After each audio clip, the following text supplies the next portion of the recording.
The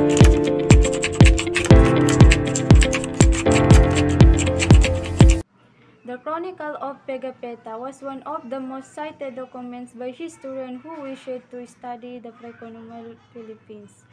Ang kronika ni Pegapetta ay madalas na ginagamit o tinutukoy ng mga mananalaysay bilang sanggunian.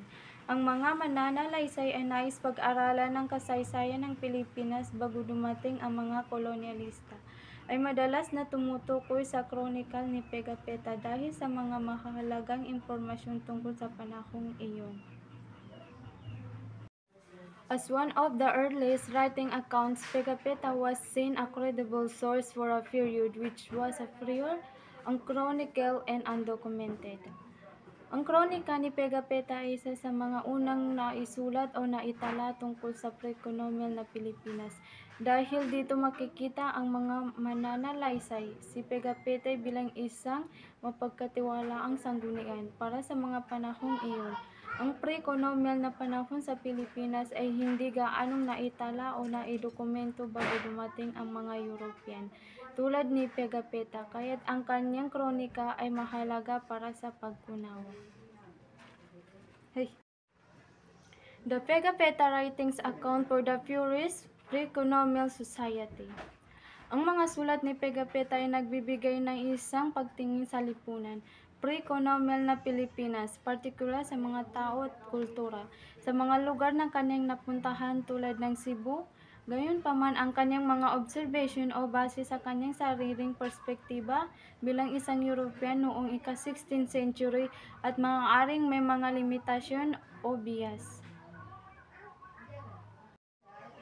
In the case of Pegapetta, the reader needs to understand that he was chronicle commissioned by the King of Spain, accompanied and documents a voyage extended to expand the Spanish Empire.